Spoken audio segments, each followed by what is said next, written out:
Gloire au Seigneur. Bon, quelle bénédiction si merveilleuse. Je voudrais que vous puissiez tous savoir que nous vous aimons beaucoup, que nous vous portons dans nos cœurs. Et c'est pour cela que notre sœur Marie-Lisa est là aujourd'hui présente, en train de nous accompagner, car jamais nous vous oublions. Nous sommes toujours en train de penser à vous, nous demandons pour vous, et nous sommes au courant des bénédictions que Dieu vous a données. Mettons-nous debout, nous allons lire dans nos Bibles. Lisons dans le livre de Deutéronome, dans l'Ancien Testament, dans Deutéronome, chapitre 30. Nous allons lire. Lisons dans Deutéronome 30, nous allons juste lire quelques versets, le verset 10 par exemple. La Bible dit ainsi dans Deutéronome 30, vous êtes tous prêts? Lorsque tu obéiras à la voix de l'Éternel, ton Dieu, en observant ses commandements et ses ordres écrits dans le livre de la loi, lorsque tu reviendras à l'Éternel, ton Dieu, de tout ton cœur et de toute ton âme, lisez le verset 11. Ce commandement que je te prescris aujourd'hui n'est certainement pas au-dessus de tes forces et hors de ta portée. Regardez ce verset si merveilleux. Pour moi, il est merveilleux, ce verset 12. Observez-le et nous allons y méditer. Il n'est pas dans le ciel pour que tu dises « Qui montera pour nous au ciel et nous l'ira chercher, qui nous le fera entendre afin que nous le mettions en pratique ?» Verset 13. Il n'est pas de l'autre côté de la mer pour que tu dises « Qui passera pour nous de l'autre côté de la mer et nous l'ira chercher, qui nous le fera entendre afin que nous le mettions en pratique ?» Et comme dit le verset 14, car il s'agit d'un verset très important. C'est une chose, au contraire, qui est tout près de toi. Dans ta où ça? Dans ta bouche et dans ton cœur, afin que quoi? Tu la mettes en pratique. Gloire au Seigneur. Pouvez vous asseoir, mais s'il vous plaît, ne fermez pas la Bible, car je voudrais que très brièvement, nous puissions nous rendre compte que ce verset 14 représente bien l'Évangile. Que c'est avoir la parole du Seigneur et la présence du Seigneur très quoi? Très proche. Très très proche. Dieu n'est pas loin. Où il se trouve? Il est si proche qu'il se trouve où? Dans notre cœur. Il est aussi dans notre bouche. Voilà ce que nous sommes en train de vivre ici dans l'Église du Seigneur. Et ça, c'est la récompense sans le mériter que Dieu nous a tous offert. Et par ce fait, nous sommes les êtres les plus privilégiés de cette terre. Gloire au Seigneur. Nous allons chanter un hymne qui a un rapport avec ce sujet. C'est que la présence du Seigneur est très proche de nous. Et il s'agit de l'hymne 235, près de toi Seigneur. L'hymne 235, près de toi Seigneur, car réellement le Seigneur est très très proche. Ça c'est l'Évangile. Dieu est très proche de nous. Il est si proche qu'il est dans notre cœur. Et aussi, il se trouve dans notre bouche. Pour que nous puissions prophétiser. Toute l'Église est appelée à prophétiser, n'est-ce pas? Nous devons tous prophétiser. C'est un devoir. Nous allons donc chanter cela. Et Dieu agit dans l'Évangile, dans notre cœur.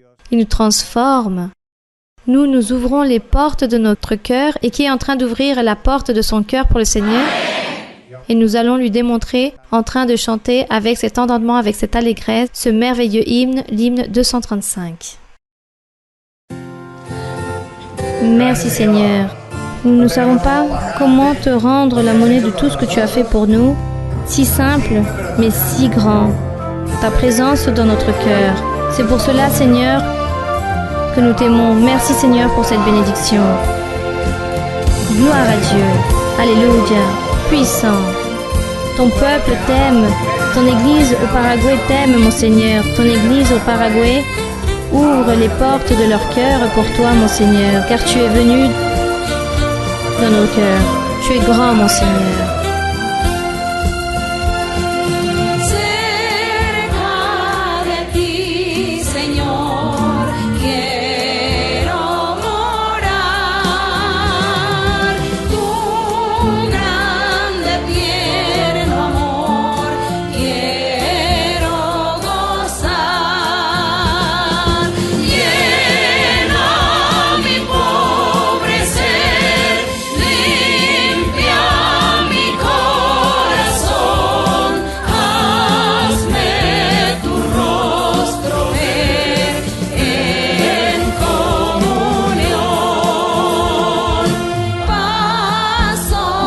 inciertos doy, el sol se va, mas si contigo estoy, no temo ya. Himnos de gratitud, ferviente cantaré, y fiel a ti, Jesús, siempre seré.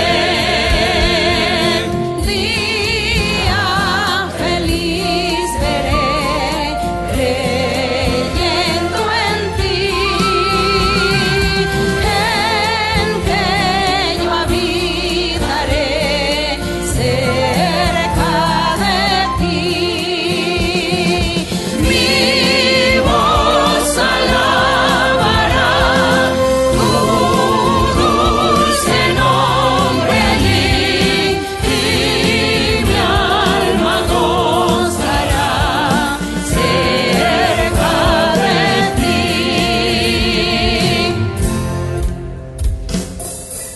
Béni soit le Seigneur, gloire à Dieu.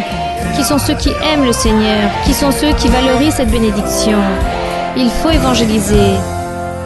Il faut parler aux personnes, à ceux que nous connaissons, aux amis de cette grande merveille. C'est si simple de leur dire que Dieu parle, qu'il y a le don de la prophétie, que nous avons les dons spirituels, Dieu nous guide, Dieu nous enseigne. On nous oblige à rien, on nous impose rien, sans fanatisme, tout est spirituel. Dieu même nous transforme. C'est très simple, n'est-ce pas? Le moment est arrivé si merveilleux, si espéré avec tout notre cœur, que l'Église de Paraguay fête avec des cris de joie qui est l'arrivée à Paraguay de notre sœur Marluisa. Apôtre, maître et prophète du Seigneur, nous allons donc la recevoir à notre cœur avec une grande tendresse, avec notre plus grand amour fraternel comme elle le mérite. Gloire à Dieu.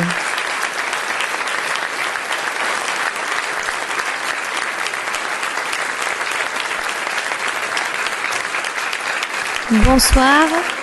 Bonsoir mes très chers frères et très chères sœurs ici d'Amérique du Sud. Bien. Bonsoir. Je me sens très heureuse d'être ici avec vous. Je remercie également le Seigneur car le Seigneur a permis d'ouvrir ici l'église au Paraguay.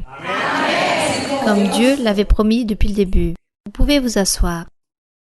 Aujourd'hui, nous allons rappeler les promesses de notre Père, de notre Dieu, qu'il avait fait aux ancêtres, au peuple d'Israël, là-bas dans le livre d'Ésaïe. Notre Père, notre Dieu,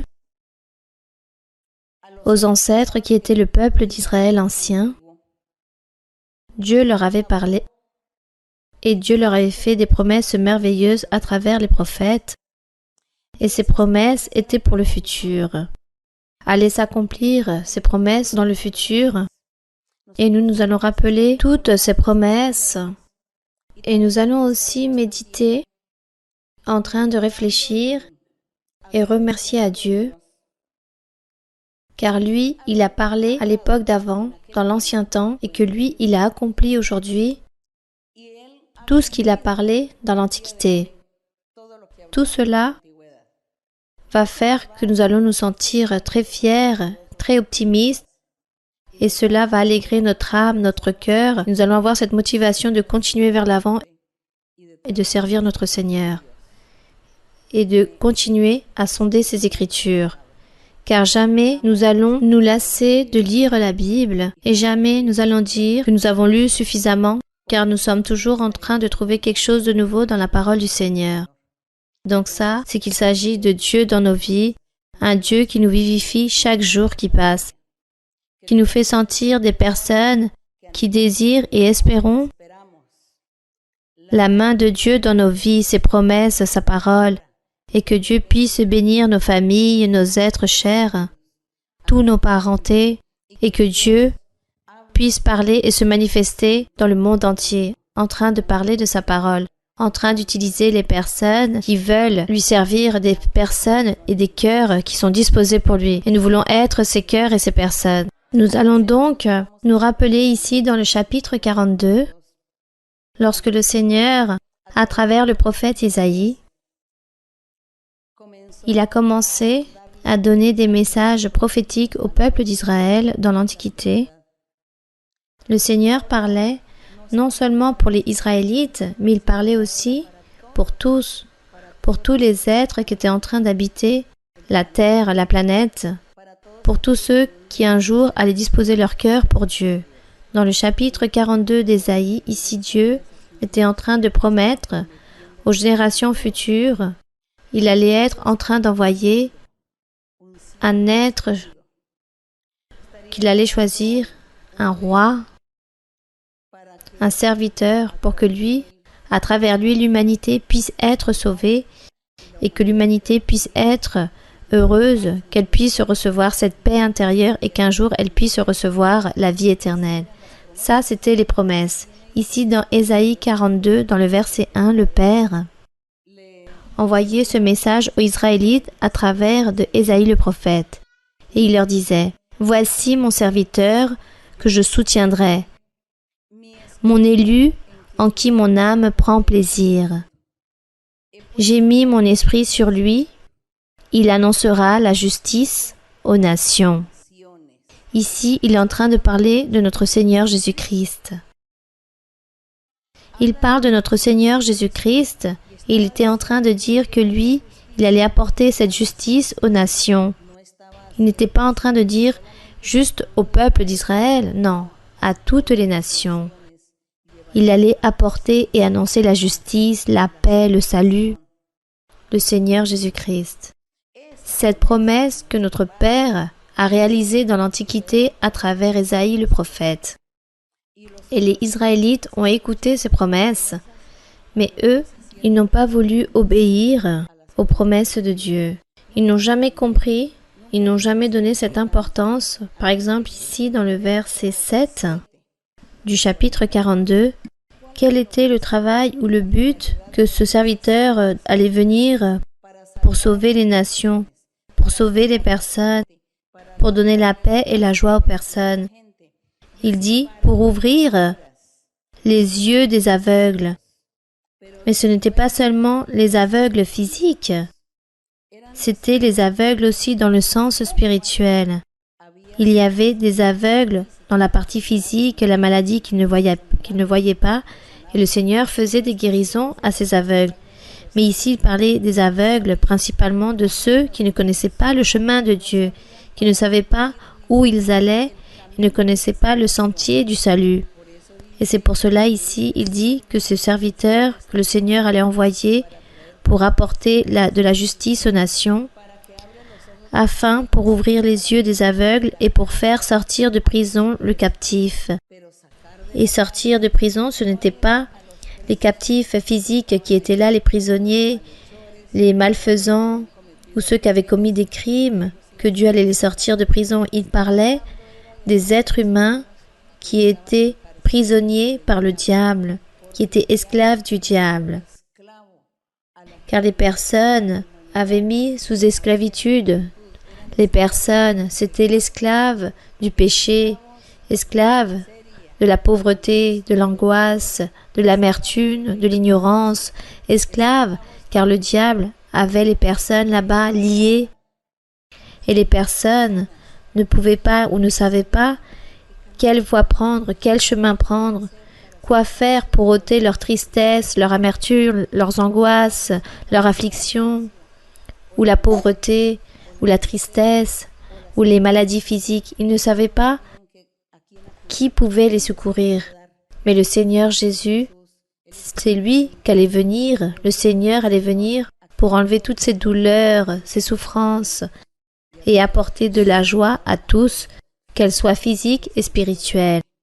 Et c'est pour cela qu'il dit, pour faire sortir de prison le captif et de leur cachot ceux qui habitent dans les ténèbres, ceux qui habitent dans l'ignorance, qui ne savent pas et connaissent pas le chemin de Dieu.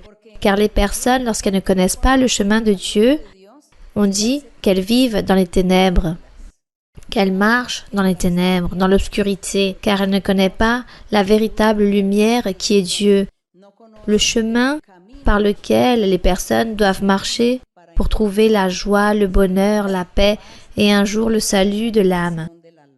Même si aujourd'hui il y a beaucoup de personnes dans le monde qui sont devenues si rebelles, si obstinées et nient l'idée que Dieu existe.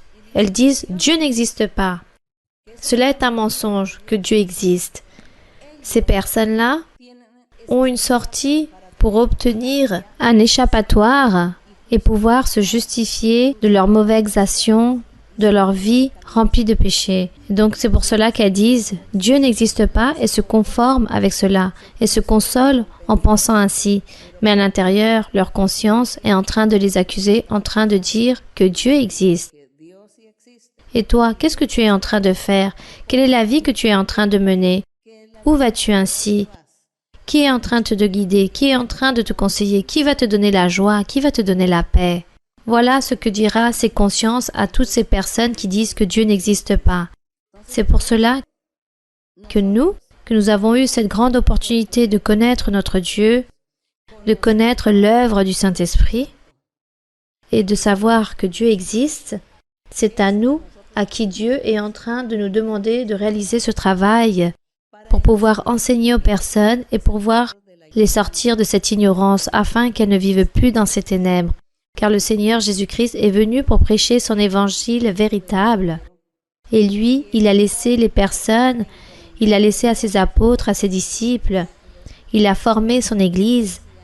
Et lui, il leur a donné cette charge, ce travail aux personnes pour que les personnes puissent continuer à prêcher l'Évangile et puissent ainsi permettre à travers leur prédication que les personnes puissent ouvrir les yeux, que les autres ne soient pas ignorants et ne vivent plus dans les ténèbres, qui ne vivent plus dans la misère, dans la tribulation, dans la tristesse, dans la désolation, qui ne vivent plus avec cette envie de se ôter la vie, mais qu'elles puissent avoir une vie remplie de joie, d'allégresse, de paix. Ça, c'est le devoir que Dieu nous a laissé pour que nous puissions réaliser lorsqu'il est monté au ciel.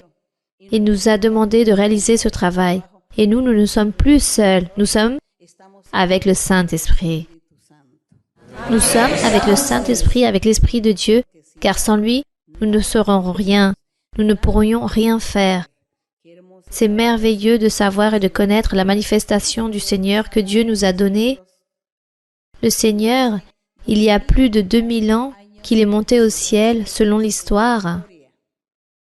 Et lui, il a dit qu'il allait envoyer son esprit. Lisons dans Jean, dans l'Évangile, dans les épîtres de Jean, où le Seigneur Jésus-Christ, après qu'il soit venu sur terre, après que le Père a réalisé cette promesse si merveilleuse de dire qu'il allait envoyer son serviteur pour que son serviteur puisse enlever cet aveuglement spirituel, sortir les personnes de tous ces ténèbres, de cette ignorance, et pour que le Seigneur puisse réaliser ses miracles en les personnes, pour ensuite que son Église puisse continuer avec ce travail si merveilleux. Ça, le Seigneur, notre Père, l'a accompli.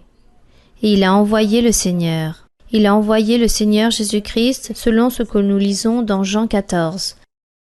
Ici, dans Jean 14, dans le verset 15, nous serons en train de lire et en train de nous rappeler lorsque notre Père accomplit sa promesse qu'il a réalisée en Ésaïe 42.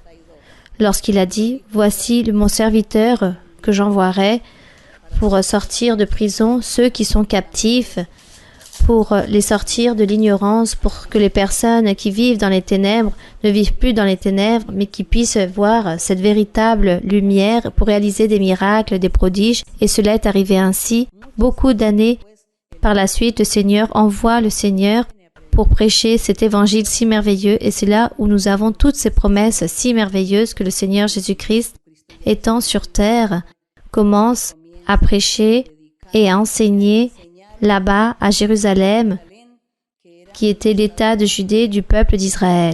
Là-bas, Dieu, en train de se manifester, est en train d'accomplir toutes ses promesses.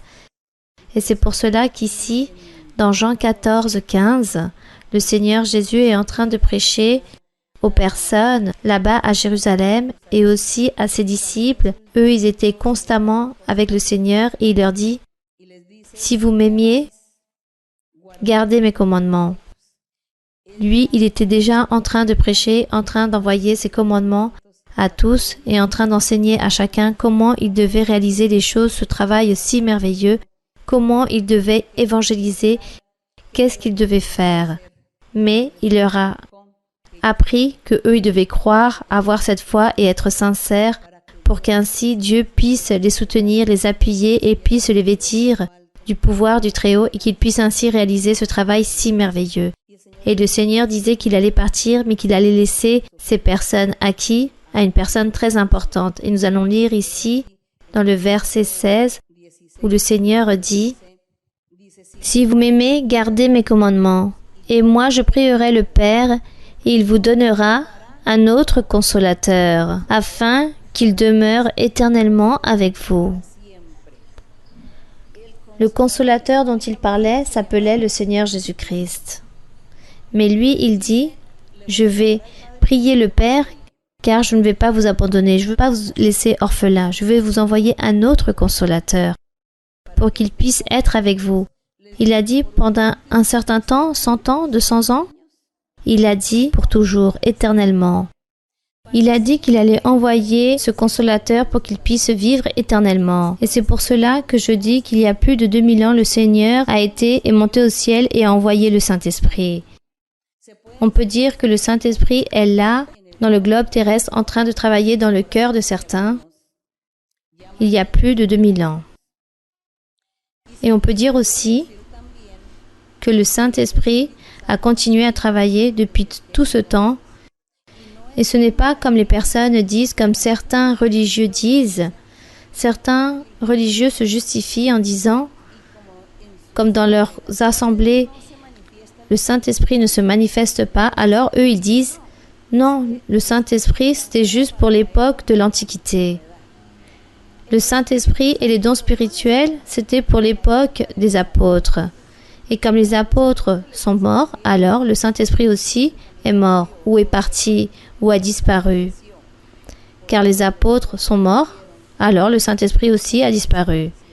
Comme si le pouvoir de Dieu pouvait s'éteindre, pouvait se terminer, comme si Dieu n'avait pas ce pouvoir pour continuer à soutenir sa parole pour toujours, éternellement, comme si pour Dieu cela était difficile de garder quelques êtres, quelques cœurs et les avoir là en train de les surveiller pour les maintenir jusqu'au jour où il voudra se manifester. Car il est certain que l'Église a souffert les attaques du diable, la persécution du diable. L'Église première a beaucoup souffert car l'apôtre Paul a prophétisé et a dit « Après que je partirai, viendront des loups féroces et termineront avec l'Église, avec ce troupeau. » Et cela est arrivé. Mais Dieu n'est pas resté ainsi. Dieu a continué à travailler dans les cœurs des personnes. Dieu a continué à espérer, à attendre dans le temps, car pour lui, tout est à son temps. Et pour Dieu, il n'a pas tant de précipitation ni tant d'angoisse. Dieu a attendu le temps. Mais Dieu a toujours été là en train d'attendre et de voir quels étaient ses cœurs. Lui, il était en train d'élire pour qu'on puisse le chercher, pour qu'on puisse établir sa bénédiction, la promesse du Saint-Esprit, les dons spirituels. Donc ce n'est pas comme les religieux qui commencent à lire la Bible de manière littéraire comme s'il s'agissait d'un conte de fées, comme s'il s'agissait d'un conte d'histoire très beau, non. Ils lisent la Bible, mais comme le cœur est loin de Dieu, alors Dieu ne leur donne pas les choses spirituelles. Et le Seigneur veut des cœurs qui cherchent les choses spirituelles, qui puissent aimer les choses spirituelles. Et c'est pour cela que Dieu a tous les cœurs qui aiment les choses spirituelles, Dieu leur donne les choses spirituelles. Et ces religieux qui disent non, ça c'était juste pour l'Antiquité, alors comme eux ils n'ont jamais cherché les choses de Dieu, alors Dieu ne leur a jamais donné cela. Et même jusqu'au jour d'aujourd'hui, sont stagnés dans leur vie, dans leur église, dans leurs assemblées, car il n'y a pas de prospérité spirituelle, il n'y a aucun progrès, il n'y a pas cet accroissement, il n'y a pas de conversion de personnes. Car si l'Esprit de Dieu ne bouge pas ou ne se présente pas dans une assemblée, alors rien ne peut faire, les gens ne peuvent rien faire, tout devient monotone, tout devient C'est comme accomplir juste un simple rituel, une coutume, c'est une monotonie. Et l'Esprit de Dieu n'est pas là en train de se manifester et les personnes, peu leur importe jusqu'au jour où les personnes se lassent, partent et ne reviennent plus. Mais Dieu, dans sa manifestation et dans sa promesse si merveilleuse qu'il a réalisée, nous sommes en train de nous réjouir de cette grande bénédiction et ne pouvons pas faire que tout cela tombe dans l'oreille d'un sourd, comme le dit si bien cette expression, la bénédiction que Dieu est en train de donner, de nous présenter aujourd'hui, l'opportunité que Dieu est en train de nous donner, de le connaître, de profiter des dons spirituels et de vivre toutes ces choses avec le Saint-Esprit. Le Seigneur est en train de nous montrer un chemin différent. Le Seigneur est en train d'agir dans nos vies. Valorisons ce que Dieu est en train de nous donner. Valorisons que Dieu nous a choisis au milieu de tant de personnes, tant de milliers de personnes qui existent et nous, les peu que nous sommes ici. Comment ne pas valoriser que ça, c'est une grande bénédiction de Dieu, que Dieu a vu en moi ou en vous pour que nous puissions être là face à lui, car ici se trouve le Seigneur. Nous sommes devant la présence de notre Dieu. Alors Dieu en train d'accomplir sa parole, ses promesses. Et aujourd'hui, le Seigneur Jésus-Christ aussi en train de nous réaliser des promesses si merveilleuses, comme dit le verset 17. Qu'est-ce que dit le verset 17? Vous pouvez le lire. L'Esprit de vérité que le monde ne peut recevoir, parce qu'il ne le voit point et ne le connaît point. Mais vous, vous le connaissez, car il demeure avec vous, et il sera en vous.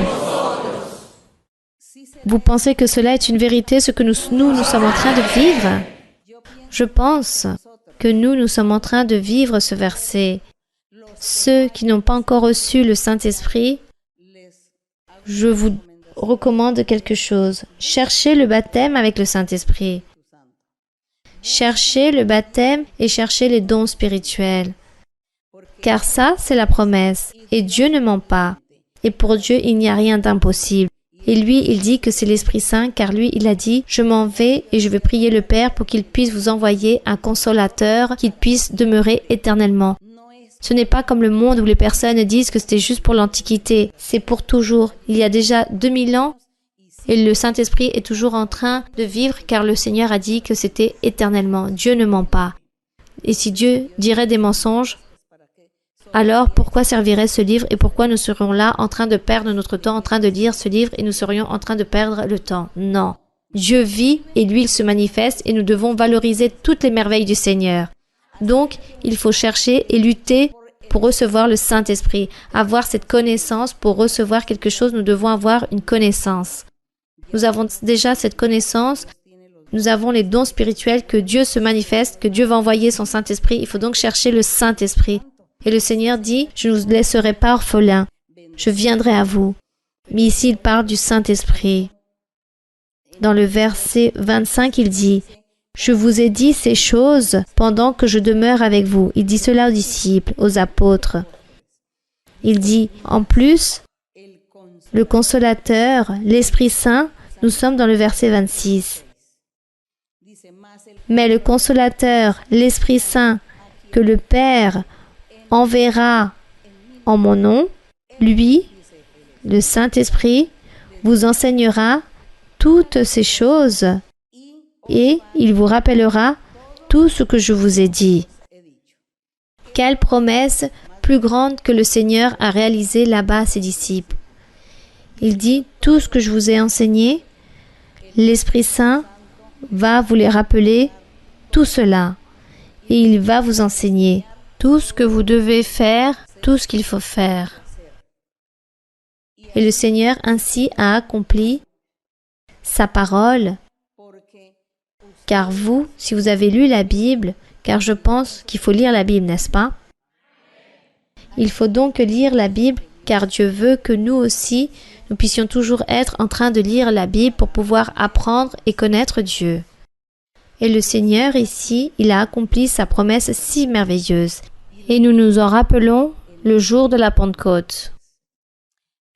Dans Actes chapitre 2, nous n'allons pas lire, mais je vous rappelle que dans Actes chapitre 2, on dit que le Saint-Esprit est venu car le groupe était là, réuni, après que le Seigneur est monté au ciel et qu'il a réalisé toutes ces promesses si merveilleuses qu'il allait envoyer le Saint-Esprit, qu'il n'allait pas les laisser orphelins, que le Saint-Esprit allait vivre éternellement et qu'il allait tous nous enseigner, qu'il allait nous orienter et tout ce que nous devions faire.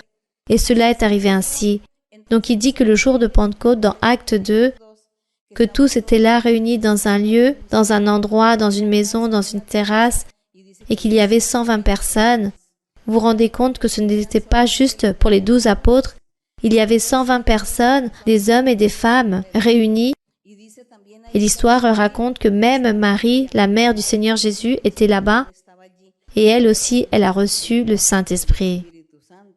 On dit que tous ont été remplis du Saint-Esprit, et tous ont commencé à prophétiser. Et tous ont commencé à voir tous ces miracles, tous ces prodiges manifestés ce jour à travers le Seigneur.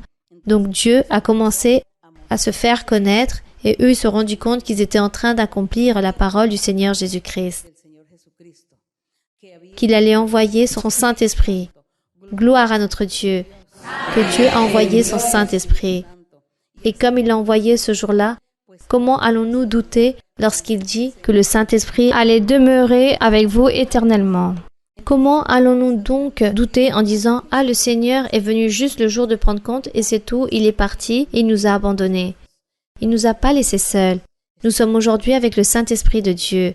L'Esprit de Dieu, c'est lui qui gouverne l'Église et qui dirige l'Église. Il dirige les cœurs et la mentalité des personnes.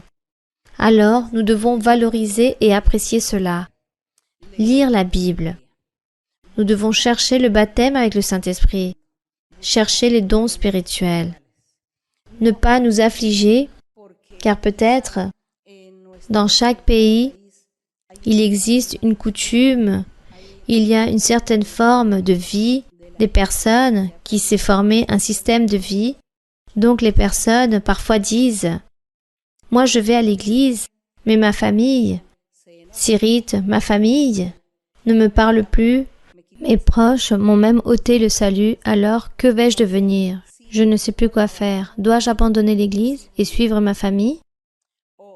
Ou vais-je à l'église et j'abandonne ma famille? » Et vous commencez à avoir tous ces doutes et à vous poser des questions, car on vous a enseigné qu'il faut aussi accomplir certaines règles ou certaines traditions, certaines coutumes, certaines nourritures à prendre ou à boire, ou certains jours de fête à respecter, certaines superstitions, certaines couleurs, animaux, bon, tant de choses qu'il existe que parfois, dans les quartiers, à travers les traditions, ont vécu et enseignent aux autres et ainsi de suite aux générations futures. Et lorsque la personne arrive à la connaissance de Dieu, il y a comme un choc. On se trouve face à une barrière, car on trouve que les choses de Dieu sont si libres. La parole de Dieu et les choses de Dieu, il y a de la liberté où Dieu nous rend libres, nous délivre dans notre manière de penser et nous ôte, nous enlève comme cette esclavitude, ces chaînes, ces liens, car nous sommes liés à des superstitions, à des boissons, à des nourritures, à des fêtes, à des coutumes, qu'on doit faire ceci, cela, qu'on doit se vêtir ainsi ou pas, ne pas manger ceci ou cela, ne pas participer à ces fêtes ou pas. Donc nous sommes esclaves de tout cela. Et lorsque nous arrivons à connaître le Seigneur nous rend libres, car il nous ôte cette esclavitude, il rompt toutes ces chaînes, il nous rend libres de penser, d'agir. Et là, il y a comme un affrontement, comme si on se bouscule face aux autres pour ceux qui ne croient pas. Et c'est à ce moment même qu'apparaît le problème. Mais si nous avons cette conviction et si notre cœur est sincère envers Dieu, alors Dieu va nous aider. Avec nos familles, avec tous nos proches, il va nous aider pour qu'il y ait une compréhension. Soit Dieu va dire, tu es une personne mature, adulte, tu dois te délivrer. Délivre-toi de toutes ces chaînes et de tous ces liens. Délie-toi. Ta famille ne va pas t'alimenter toute ta vie. Tu dois être indépendant et vivre pour toi. Alors, deviens indépendant.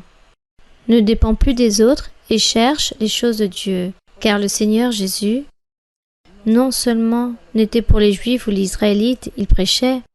Lorsqu'il a prêché, c'était pour toutes les personnes, pour toutes les nations, pour tout celui qui lit la Bible et que celui-ci écoute ce qu'il a prêché. Le Seigneur Jésus a dit à un certain moment, « Celui qui souhaite me suivre, celui qui croira en moi, devra abandonner sa vie, devra abandonner ses coutumes, devra abandonner son péché et porter sa croix et me suivre. » Voilà ce que disait le Seigneur. Ce sera de la seule façon que ces personnes pourront être mes disciples. C'est l'unique façon qu'ils pourront gagner ce salut éternel. Car le Seigneur disait, ne vous inquiétez pas autant pour cette vie. Cette vie passe. Cette vie est temporaire. C'est juste pour un temps défini. Préoccupez-vous pour les choses à venir, pour le futur, pour la vie éternelle. Préoccupez-vous pour tout cela. Inquiétez-vous pour cela. Voilà ce que disait le Seigneur. Pourquoi vivez-vous attaché à cette vie si elle est si courte? Qu'est-ce qu'elle vous offre, cette vie? Rien du tout. Et le Seigneur disait, celui qui me suivra devra garder ma parole, accomplir mes commandements, pour que de cette façon, celui-ci obtienne la vie éternelle. Et ça, c'est la lutte que nous tous, nous avons aujourd'hui autant qu'êtres humains. Voilà ce que nous voyons en les personnes. Les personnes s'attachent à la vie physique et s'attachent à leurs propres coutumes et s'attachent à leur identité, s'attachent à beaucoup de choses et ne veulent pas sortir de là. Mais si nous sommes intelligents et sages et nous méditons et nous lisons la Bible pour que le Seigneur puisse nous libérer et puisse nous ôter ces voiles, cette ignorance, tous ces liens, nous pourrons comprendre que vaut mieux suivre le chemin du Seigneur, qu'il est préférable de suivre la voie de Dieu, le sentier qui nous montre la vie éternelle, car dans ce sentier nous serons heureux, car un jour la personne va mourir, cette personne meurt et elle n'est pas partie accompagnée de sa famille, avec son père, sa mère, sa cousine, son cousin. Non, par le fait que cette personne est morte et doit se présenter seule face à la présence de Dieu, et Dieu va lui dire, on t'a prêché l'évangile, tu es allé à l'église, on t'a donné la prophétie, je t'ai fait des promesses, je t'ai béni, je t'ai dit de continuer vers l'avant, mais toi, tu m'as dit non, car ta famille te l'empêchait.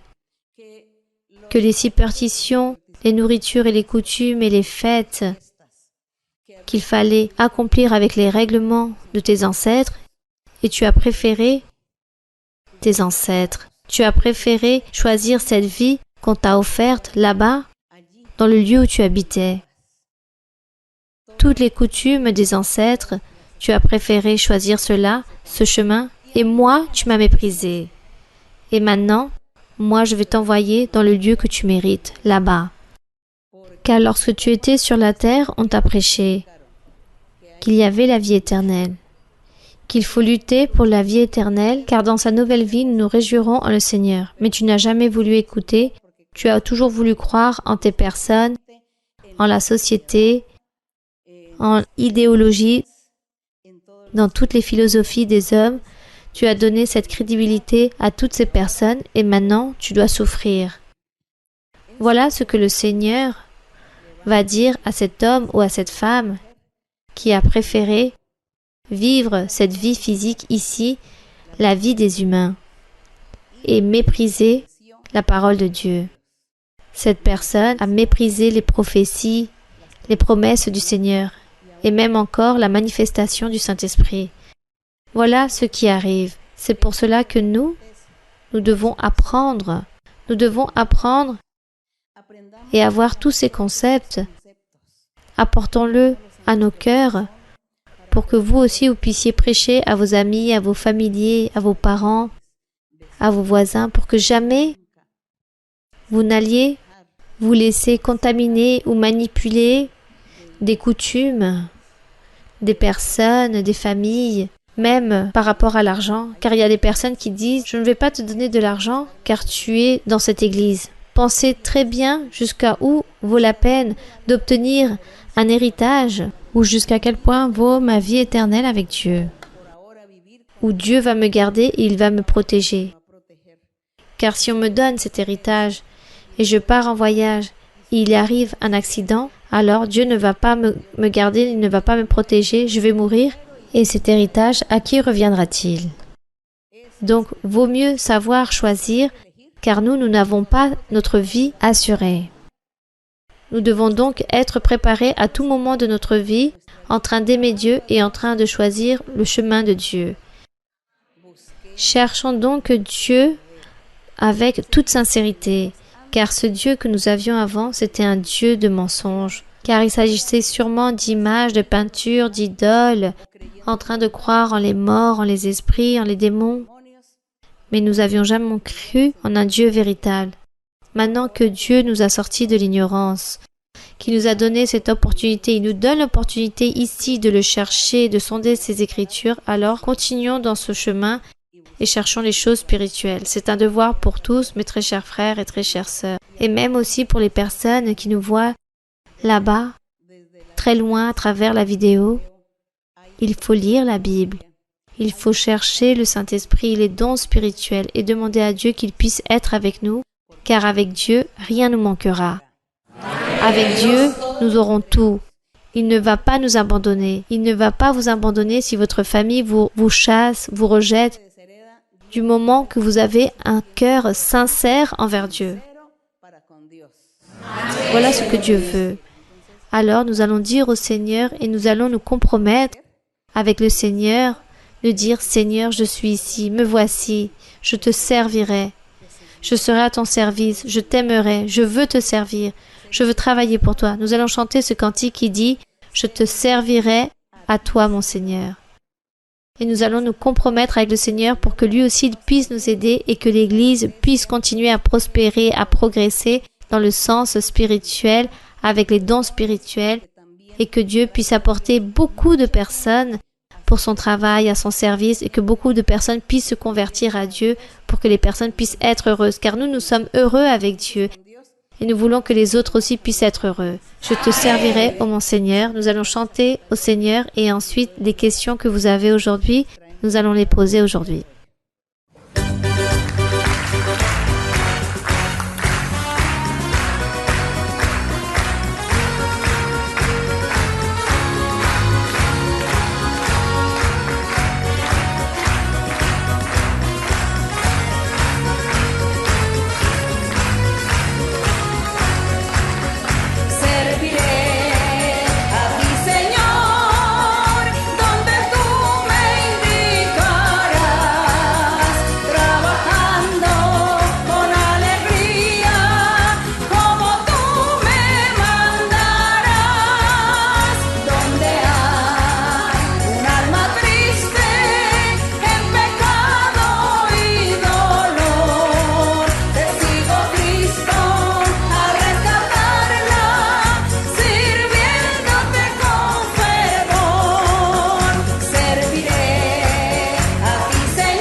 Béni soit le Seigneur, béni soit notre Dieu, glorieux est le Seigneur, que l'honneur soit pour notre Dieu. Vous pouvez vous asseoir et maintenant nous allons commencer avec les questions de ce soir. Nous allons débuter avec les questions. Pour l'instant, nous allons saluer tous les frères et sœurs et toutes les personnes qui vont nous voir à travers la vidéo dans cette étude biblique ici à Asunción au Paraguay. Et nous allons vous dire que nous vous aimons beaucoup et tous les frères et sœurs du Paraguay vous saluent très tendrement.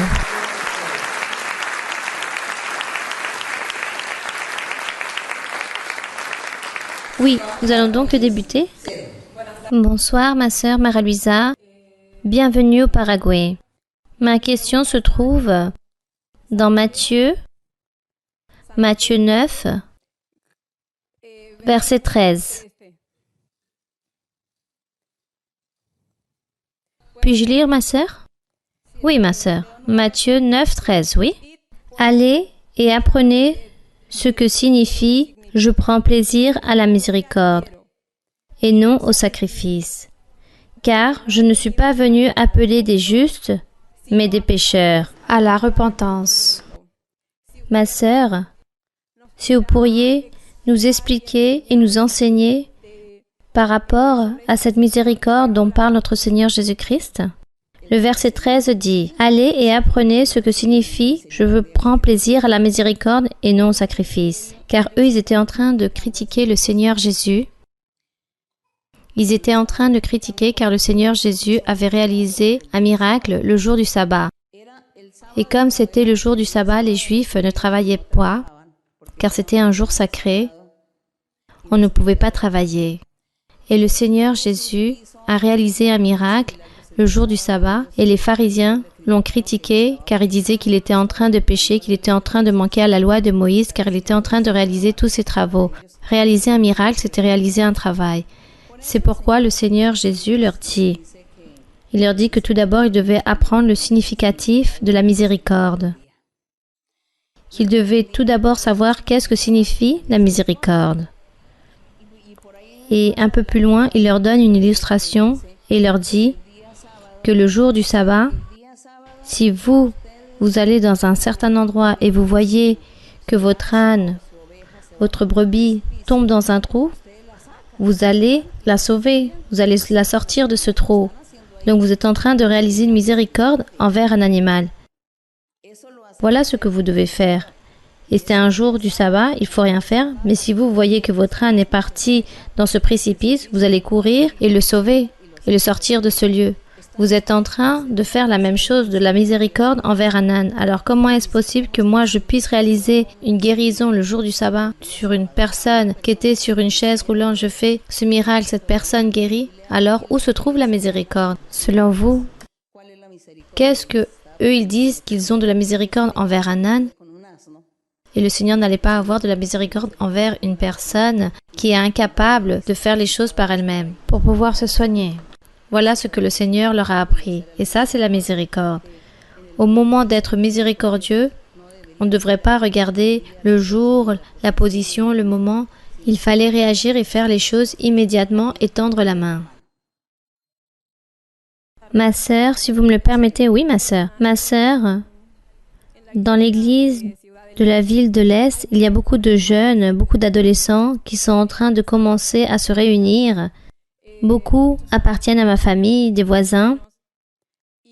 Et eux, ils me demandent que le chemin est difficile, que eux, ils sont trop jeunes, qu'ils vont se lasser très vite. Alors, moi, j'ai trouvé ici, dans Isaïe 40, le chapitre 40 d'Ésaïe, versets 29, 30 et 31. Donc, je peux lire, ma sœur? Oui, ma sœur. Il donne de la force à celui qui est fatigué et il augmente la vigueur de celui qui tombe en défaillance. Les adolescents se fatiguent et se lassent et les jeunes hommes chancellent. Mais ceux qui se confient en l'Éternel renouvellent leur force. Ils prennent le vol comme les aigles, ils courent et ils ne se lassent point. Ils marchent et ne se fatiguent point. Ma sœur, si vous pourriez nous expliquer, ma sœur? Oui, ma sœur. Pourquoi il se produit cela? Car ici, il est en train de dire que les personnes, pour que puisse s'accomplir le verset 31 qui dit « Mais ceux qui se confient en l'Éternel renouvellent leur force. » Pourquoi? Car une personne jeune, peu importe, homme ou femme, que celle-ci s'adonne avec tout son cœur à Dieu, elle aime son cœur avec tout son cœur, et si elle veut plaire à Dieu, faire la volonté de Dieu, alors Dieu aidera cette personne. Donc ceux qui gardent leur espérance en Dieu, ce sont des personnes qui s'adonnent, qui aiment et qui veulent faire la volonté de Dieu. Ils ne peuvent pas le faire par leur propre force, alors Dieu regarde le cœur de ces personnes et dit « Je vais les aider ». car ils ont ce désir et ce souhait de me servir, de me suivre et de réaliser mes choses, alors j'aiderai ces personnes et le Seigneur aidera même si la personne est si jeune que ça. Donc ces jeunes qui viennent vous voir et vous disent « Non, c'est très difficile et on va se lasser », alors vous allez répondre « Vous n'aimez pas Dieu. Vous n'êtes pas en train d'aimer Dieu. Si vous aimeriez Dieu, vous ne diriez pas cela. Car Dieu, c'est lui qui va se charger de vous aider à chacun d'entre vous, homme ou femme, pour qu'il puisse continuer vers l'avant dans ce chemin. Voilà, c'est cela, c'est Dieu. Par exemple, moi dans la vie, 50 ans sont passés dans la vie du Seigneur et je suis très heureuse avec le Seigneur. Je n'ai jamais dit que j'ai été malheureuse. Au contraire, j'ai profité la vie, les choses, en sachant savoir comment en profiter à la manière de Dieu, vivre avec Dieu et profiter avec tout ce que Dieu nous offre aussi dans le monde. Dieu nous donne beaucoup de choses matérielles aussi pour pouvoir en profiter. Et on réjouit de toutes ces choses matérielles de la vie. Mais avec Dieu, et c'est merveilleux, et jamais je n'ai senti de fatigue. Au contraire, depuis que j'ai connu Dieu, pour moi, je n'ai pas l'impression que ce fut 50 ans, j'ai l'impression que je n'ai commencé qu'hier. Et regardez la vie, comment est-elle passée, les années. Et je n'ai jamais dit « Ah, quelle tristesse, quelle tribulation !» Non, rien de cela. Je suis heureuse en le Seigneur, très heureuse. Et le diable a fait tellement de choses dans la vie, il y a eu tellement de persécutions du diable, mais je n'ai jamais senti d'amertume, de tristesse à cause de l'ennemi, car j'ai pu surmonter toutes ces choses avec beaucoup de joie, car l'ennemi, oui, me poursuit. Le Seigneur réalise une promesse, et moi je vis de la promesse du Seigneur. Et ça, c'est ma joie. Donc, ça, disons que c'est la clé ou la formule magique. C'est aimer Dieu et vouloir faire la volonté de Dieu. Et de cette façon, Dieu va nous aider. Alors, aux jeunes qui vous disent « Non, comme nous sommes des jeunes et nous avons besoin de profiter », oui, eux, ils peuvent profiter de beaucoup de choses dans la vie, mais en train de vivre avec Dieu. Et on en profite encore mieux en étant accompagné de Dieu qu'en étant sans Dieu. Et ça, c'est certain. On profite plus de la vie ou le monde profite plus en étant avec Dieu qu'en étant sans Dieu.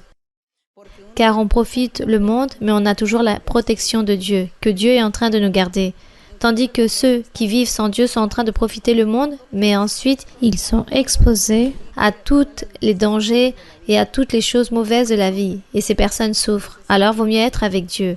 Il faut donc savoir parler à ces jeunes, savoir leur enseigner.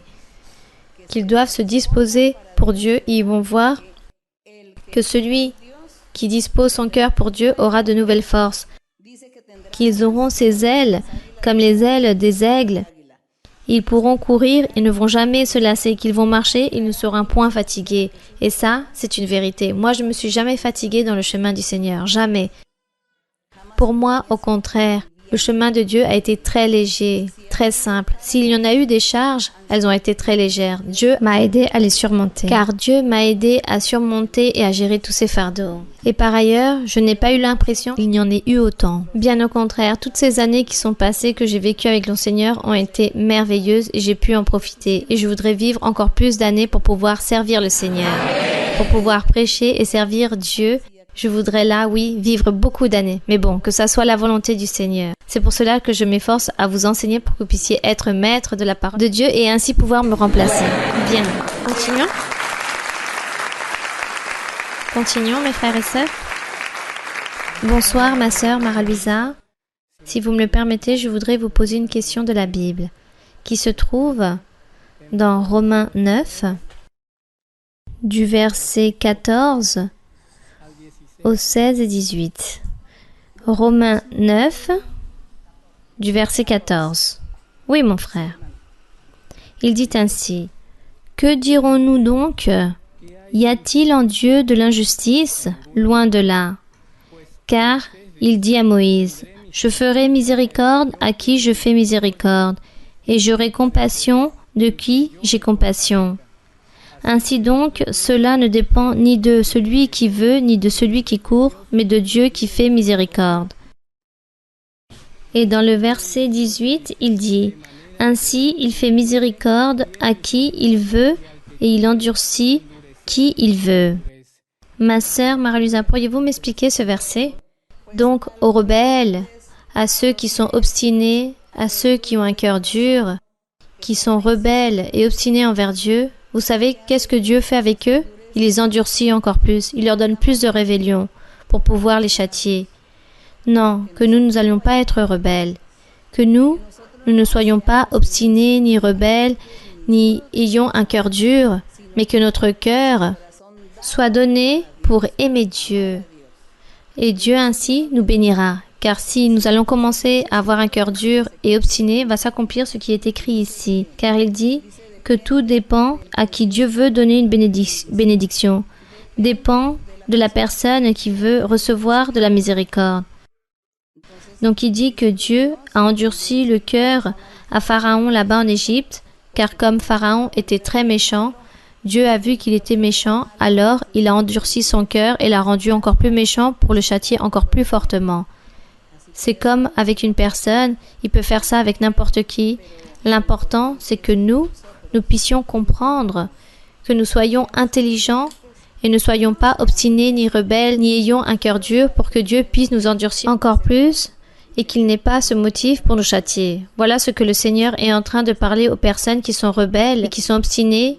Il les endurcit encore plus. Alors soyons doux et humbles. Aimons donc notre Dieu pour que nous puissions nous disposer pour lui servir. Bien, continuons avec une autre question. Bonsoir, ma sœur Marie-Luisa. Que le Seigneur vous bénisse. Bienvenue au Paraguay, ma sœur. Bonsoir, mes frères et sœurs. Il s'agit d'une promesse de Dieu, du Très-Haut, que j'allais être face à vous en train de vous poser une question. Et si vous me le permettez, ma sœur, avant toute chose, je voudrais vous dire quelques mots. Vous me le permettez, ma sœur? Oui. Ma sœur Marie-Luisa, lorsque je fus récent à l'église, je n'entendais pas ou ne comprenais pas pourquoi le pasteur et les autres membres de l'église disaient toujours qu'il fallait prier pour vous, demander au Seigneur pour votre santé et votre bien-être, et que le Seigneur puisse toujours vous remplir de sagesse pour ensuite nous enseigner. Chose dont je n'ai jamais contesté, mais j'ai toujours trouvé cela très étrange. Mais peu de temps après de me réunir dans l'église, le Seigneur a commencé à me donner des expériences avec vous. Il m'a donné des songes. Et à diverses reprises, le Seigneur a commencé à me parler de vous. Il me disait que c'était lui qui allait établir dans mon cœur, que j'allais avoir ce sentiment d'amour envers vous, que j'allais vous valoriser, que j'allais beaucoup vous respecter, qu'il fallait que j'assiste aux études bibliques, car à travers vous, le Seigneur allait me libérer. Il allait me guérir, il allait me bénir, et tout cela est arrivé dans ma vie, ma sœur.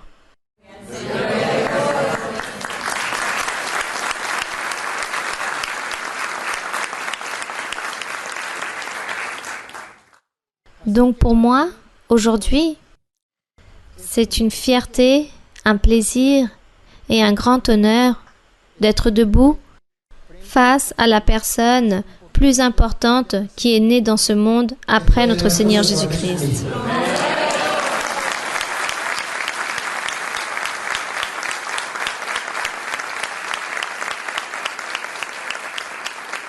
Avec tout mon respect, ma sœur. Ma sœur Marie-Luisa, ça c'est ma question. Nous savons que Dieu le Père, Dieu le Fils et Dieu Esprit Saint représentent un seul. Que vous nous avez enseigné que la manière d'accomplir certains travaux, qu'il s'agit d'un grand mystère pour nous les êtres humains.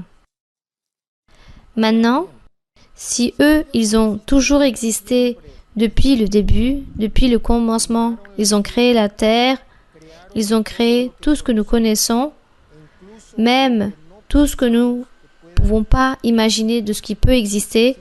Si eux, avec grande sagesse et intelligence, savent tout ce qu'il va arriver dans le futur, si eux, ils ont décidé de créer l'humanité, de donner des lois à l'humanité, et ensuite, nous savons que nous allions manquer, alors ils ont décidé de réaliser une réunion céleste entre eux. Pour le dire ainsi, où le Fils dit au Père, « Père, moi j'irai vivre avec les êtres humains, pour pouvoir leur montrer qu'on peut vivre sans péché et gagner des âmes pour toi, en train de prêcher cet évangile si puissant qui transforme que nous connaissons. » Et de cette façon, le Père, en train de savoir que son Fils, appelé Jésus-Christ, allait beaucoup souffrir, qu'il allait être méprisé, qu'on allait se moquer de lui, qu'il allait être châtié très durement, qu'il allait même recevoir la mort sur une croix. En sachant tout cela, le Père, cependant, sachant qu'au 3e jour, il allait ressusciter à travers le pouvoir et la gloire du Saint-Esprit, et de cette façon, en ressuscitant parmi les morts, il allait être avec Dieu le Père durant l'éternité dans sa gloire éternelle.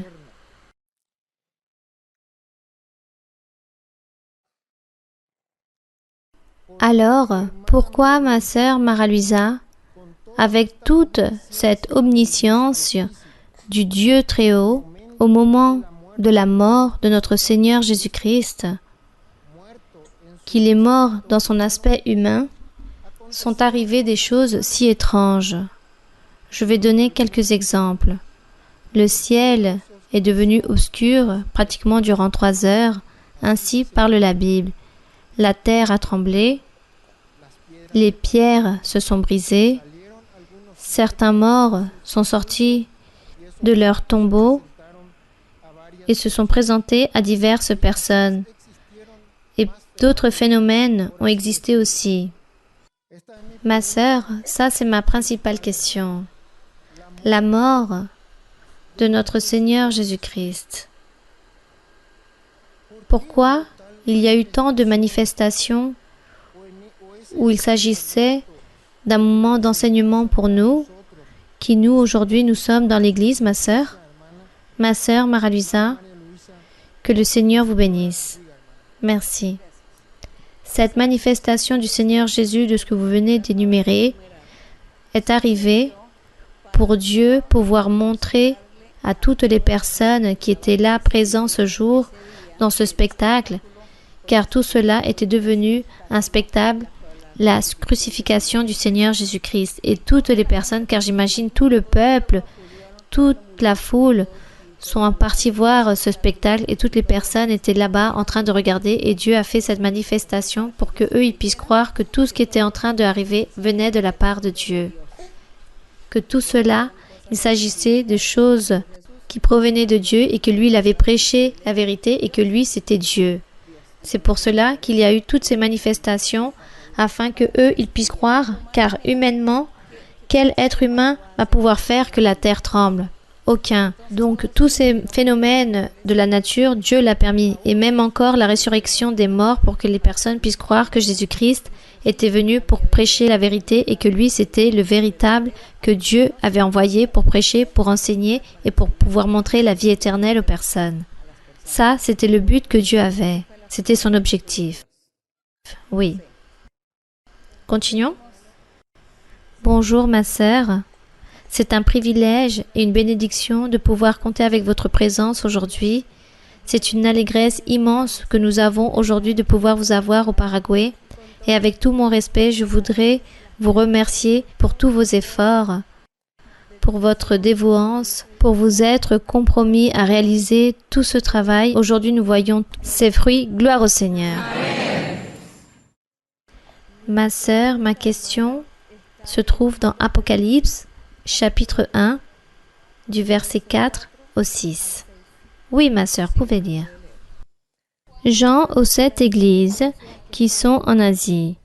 Que la grâce et la paix vous soient données de la part de celui qui est, qui était et qui vient, et de la part des 7 esprits qui sont devant son trône, et de la part de Jésus-Christ, le témoin fidèle, le premier-né des morts, et le prince des rois de la terre, à celui qui nous aime, qui nous a délivrés de nos péchés par son sang, et qui a fait de nous un royaume des sacrificateurs pour Dieu son Père, À lui soit la gloire et la puissance au siècle des siècles. Amen. Ma question, ma sœur, se trouve dans le verset 6.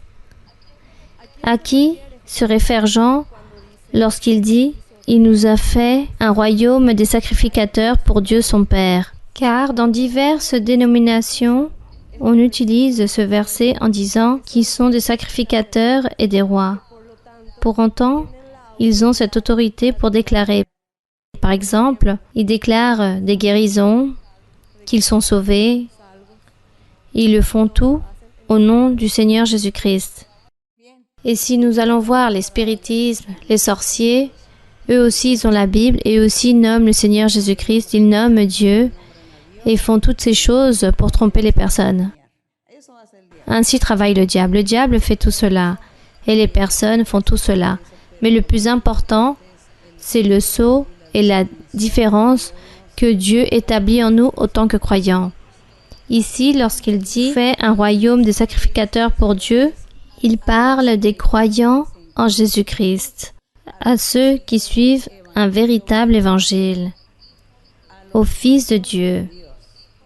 Et les enfants de Dieu, on dit que les enfants de Dieu, on les distingue car ils ne pratiquent pas le péché. Et aussi parce que l'Église du Seigneur, les croyants du véritable évangile du Seigneur Jésus-Christ, ont le Saint-Esprit, ils ont le don spirituel. Et Dieu les guide dans l'Église, dans l'Assemblée. Dieu parle à travers la prophétie, des songes et des visions. Tout cela, tous ceux qui sont en train de profiter de toutes ces choses, on peut dire que nous sommes là, dans ce groupe de personnes, où il dit qu'il nous a fait un royaume de sacrificateurs pour Dieu. Nous, on peut dire qu'on a cette espérance que nous sommes ces sacrificateurs et ces rois si nous continuons tous les jours de notre vie à nous perfectionner loin du péché, à aimer et à louer Dieu avec un cœur sincère. C'est cela. Donc ça, c'est la promesse pour nous tous, pour ceux qui veulent suivre le Seigneur. Et si les personnes en dehors disent qu'ils sont ainsi, alors qu'ils rendent témoignage, qu'ils vivent une vie sainte et droite pour qu'ils puissent être ces rois et ces sacrificateurs pour Dieu. Bien, continuons. Bonsoir, ma sœur Mara-Luisa.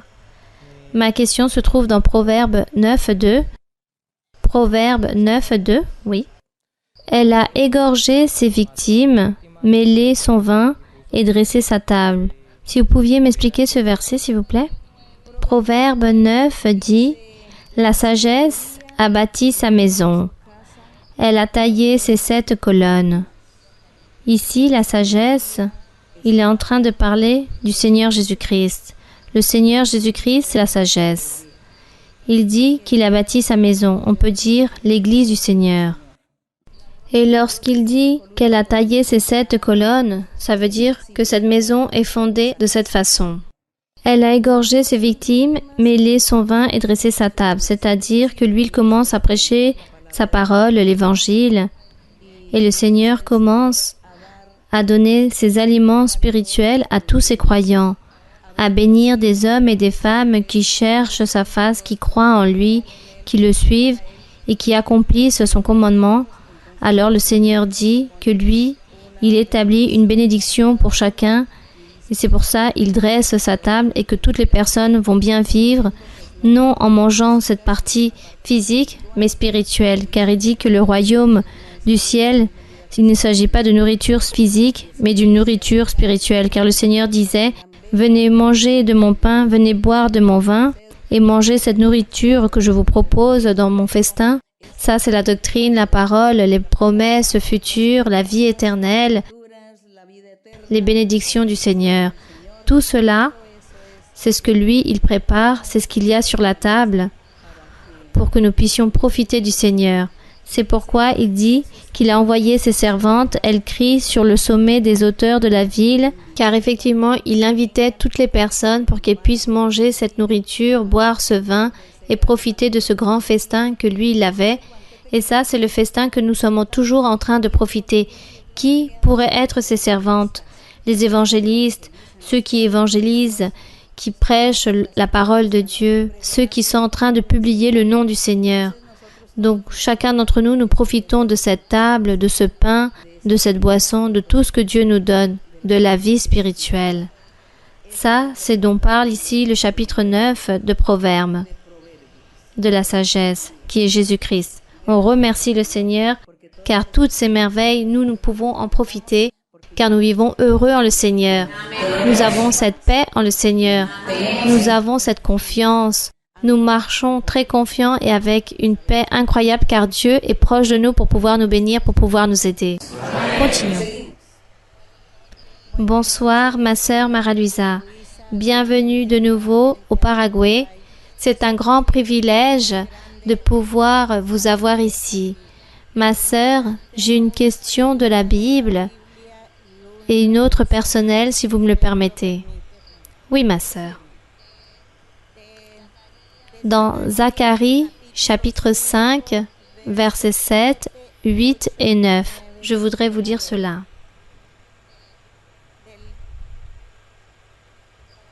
Zacharie 5. Oui, ma sœur. Oui, ma sœur. Verset 7, il dit ainsi. Et voici une masse de plomb s'éleva, et il y avait une femme assise au milieu de l'épha. Il dit, c'est l'iniquité. Et il la repoussa dans l'épha. Et il jeta sur l'ouverture la masse de plomb. Dans le verset 9, il dit, je levai les yeux et je regardai, et voici deux femmes parurent. Le vent soufflait dans leurs ailes. Elles avaient des ailes comme celles de la cigogne.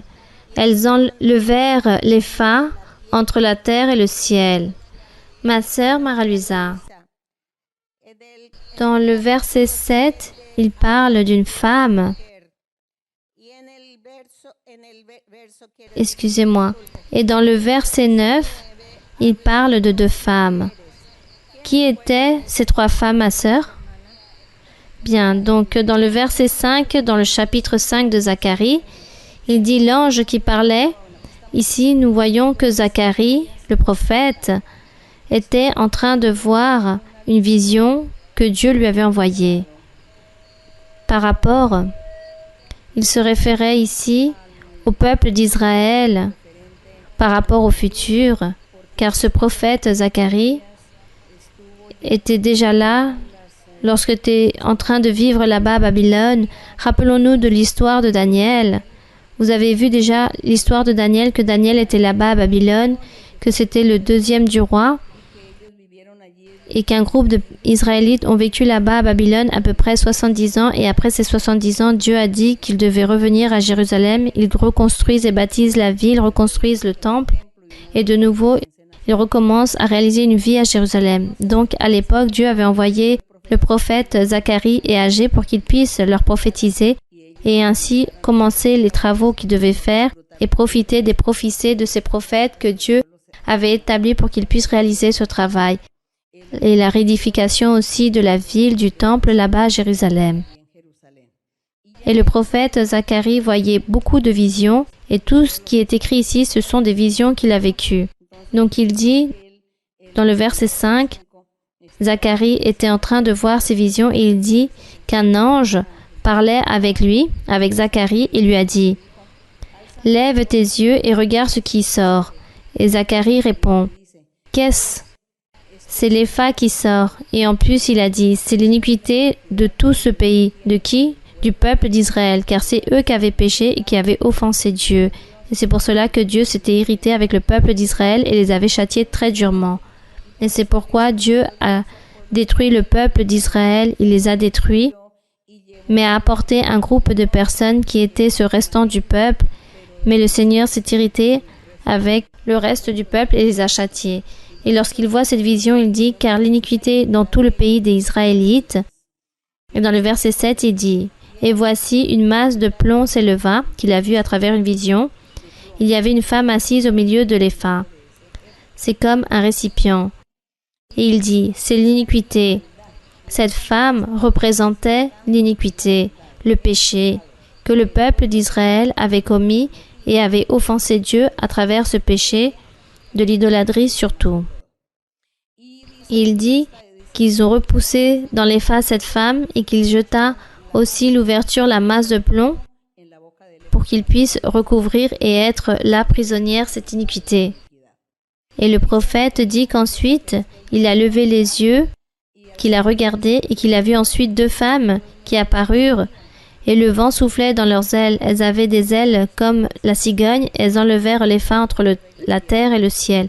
Donc ils ont élevé cet épha, c'est ce qu'ils ont vu à travers les visions. Et ensuite dans le verset 10, il dit que l'ange qui parlait avec Zacharie, où ils allaient emporter ce récipient, ces 2 femmes, car elles étaient en train de voler, il leur a dit: elles vont lui bâtir une maison dans le pays de Sinéar. Sinéar, c'était la même Babylone. C'était Babylone. Donc il dit qu'il s'agissait de la même Babylone, Sinéar. C'est pourquoi il dit: elles vont lui bâtir une maison dans le pays de Sinéar, dans ce récipient, et quand elle sera prête, il sera déposé là, dans son lieu. Donc dans l'histoire, nous savons que ce récipient, cet épha, cette casserole, ils l'ont emporté, cette femme en train de voler là-bas à la terre de Babylone. Ils allaient le déposer là-bas durant un temps.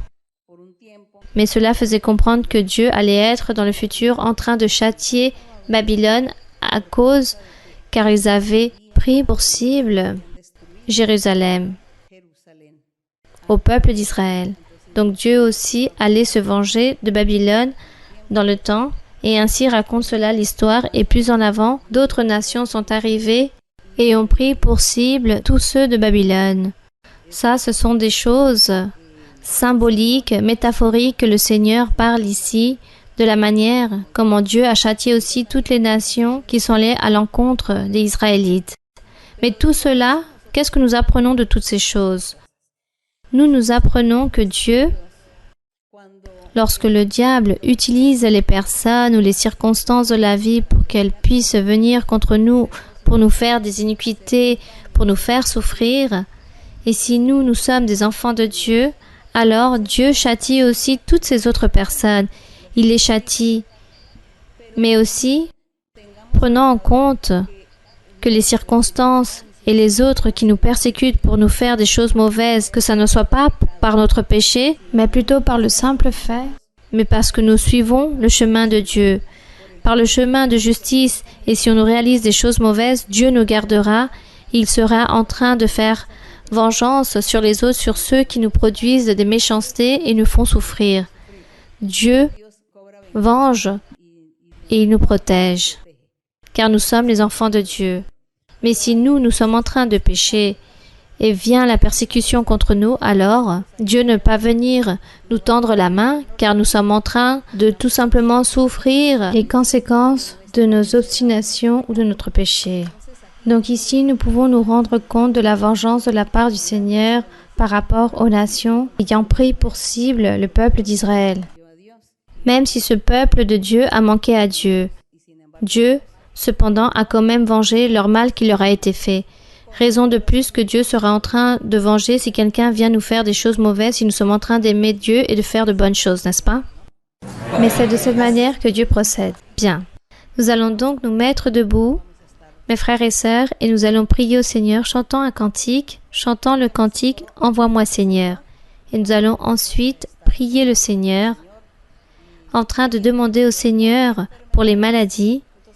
Donc les frères et sœurs, les personnes qui sont malades, lorsque nous serons en train de prier, posez votre main sur votre cœur ou levez votre main et demandez à Dieu pour votre maladie ou le problème, la difficulté que vous avez, une nécessité, un besoin ou un souhait que vous avez dans votre cœur. Priez le Seigneur et clamez le Seigneur.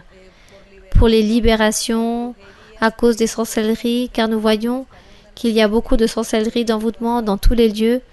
Demandez à Dieu pour tout ce que vous avez besoin. Soyez confiants et pensez que Dieu est à vos côtés et qu'il va vous écouter, il va vous délivrer et il va vous bénir. Nous allons donc prier avec cette confiance envers notre Dieu.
Seigneur.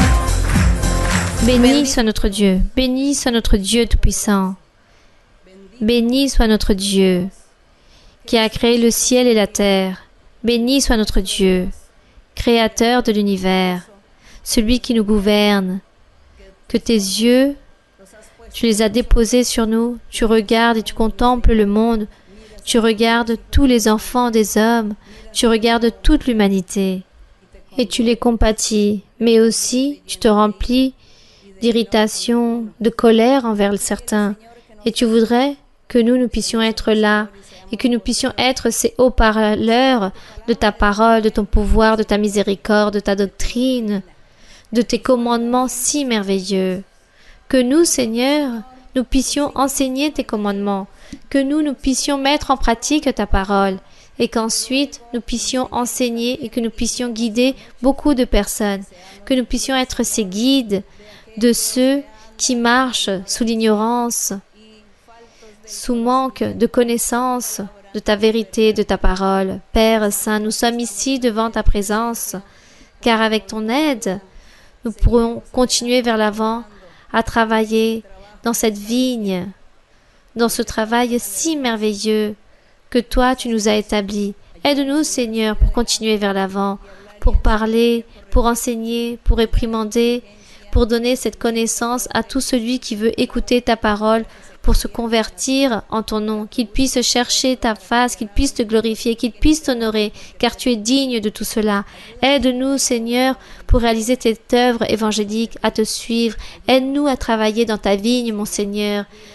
Surveille-nous et contrôle notre travail. Conduis-nous toujours vers le chemin de la droiture. Aide-nous à marcher dans ce chemin de la perfection. Aide-nous, Père Saint. Merci, Seigneur. Nous te remercions. Nous te louons et nous t'honorons. Nous te donnons la louange, mon Seigneur. Merci pour ton amour et ta miséricorde. Béni soit notre Seigneur. Devant ta présence, nous sommes aujourd'hui là et nous sommes devant ta présence ainsi que toutes ces personnes qui nous voient à travers la vidéo et qui ont besoin de toi, qui s'appuient dans ta vérité, dans ta miséricorde, dans tes promesses, en ta parole sainte. Nous sommes ici, Seigneur, pour te servir. Merci, mon Seigneur, mon Père.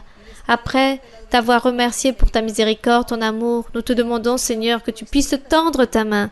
Tends ta main toute puissante, guériseuse, devant toutes ces maladies, face à tous les frères et sœurs qui sont malades, les enfants, les personnes âgées, que tu sois en train de tendre ta main guériseuse, que tu sois en train de purifier, de délivrer, en train de guérir, en train de rompre des liens d'esclavitude, en train de rompre des chaînes d'esclavitude du diable, de l'ennemi. Détruis l'œuvre du diable, détruis tous les envoûtements, chasse tous ces envoûtements, chasse toute superstition, chasse toute mauvaise croyance, chasse toute impureté du cœur. Purifie chacun, donne-leur une nouvelle mentalité, mon Seigneur. Donne-leur un nouveau cœur pour que chacun puisse te suivre, te chercher, puisse te louer, mon Seigneur. Chasse toute maladie physique, ôte toute maladie incurable, détruis toutes ces maladies, purifie, guéris, donne-leur à chacun un nouveau cœur, en train de bénir, Seigneur, que tu sois en train d'envoyer ton Saint-Esprit, que tu sois en train d'envoyer le pouvoir de ton Saint-Esprit sur chaque personne. Baptise avec ton Saint-Esprit, donne-leur les dons spirituels, mon Seigneur, et enseigne-leur la doctrine, donne-leur la sagesse, l'intelligence, donne-leur cette connaissance de ta vérité, de ta parole. Romps tous ces liens d'esclavitude, ôte la tristesse, l'affliction, la colère, donne la libération à chacun, donne-leur la pureté, l'allégresse, l'enthousiasme pour continuer vers l'avant. Toutes ces bénédictions du Très-Haut, envoie ton pouvoir, mon Seigneur, donne-leur à tous cette consolation, que tu puisses, Seigneur, supplier tous les souhaits qu'ils ont dans leur cœur. Donne-leur selon chacun de leurs nécessités. Bénis-les, Seigneur. Manifeste-toi, mon Seigneur. Descends avec ta main toute puissante. Bénis-les, Seigneur. Libère, mon Seigneur. Merci, mon Seigneur. Merci, mon Père, pour ton amour, pour ta miséricorde, pour ta vérité, pour ta parole sainte. Merci, Seigneur. Au nom glorieux de Jésus-Christ, ton Fils aimé. Que l'honneur et la gloire soient pour toi, mon Seigneur. aujourd'hui et pour l'éternité. Tu es ce Dieu saint, mon Père, et au nom de notre Seigneur Jésus-Christ de Nazareth, nous te demandons toutes ces choses. Au nom de Jésus-Christ, nous allons recevoir ta bénédiction. Que l'honneur et la gloire soient pour toi, pour aujourd'hui et pour l'éternité. Gloire au Tout-Puissant. Merci, mon Seigneur. Bénis les frères et sœurs. Aide-les, chacun, garde-les et protège-les de l'ennemi. Garde-les, Seigneur, et qu'ils puissent rentrer à bien dans leur foyer. Garde-les, protège-les de toute tromperie que tu sois en train de délivrer et en train de les faire prospérer au nom de Jésus-Christ. Amen. Merci, nous te remercions, mon Seigneur. Garde-les et bénis-les.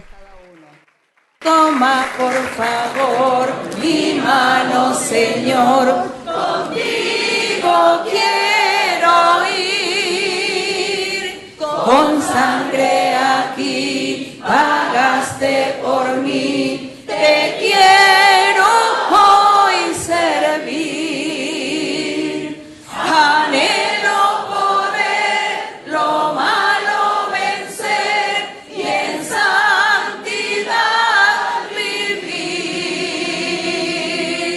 Toma por favor mi mano, Señor, contigo quiero ir. Toma por favor mi mano, Señor, contigo quiero ir. Con sangre aquí pagaste por mí, te quiero hoy servir. Anhelo poder lo malo vencer y en santidad vivir. Toma por favor mi mano, Señor, contigo quiero ir. On remercie notre Dieu. Nous lui donnons l'honneur et la gloire à notre Dieu. Les louanges sont pour les rois de la gloire. Merci beaucoup, mes très chers frères et très chères sœurs, d'ici, d'Amérique du Sud, car je sais que vous venez de différents endroits. Merci beaucoup. Et je demande au Seigneur qu'il puisse me permettre de venir plus souvent vous voir. Que Dieu vous bénisse. Que Dieu vous bénisse. Que Dieu vous garde et qu'il puisse vous garder dans vos chemins de retour. Que Dieu vous bénisse. Et ceux qui sont en train de voyager, bon voyage. Merci beaucoup et que Dieu vous bénisse.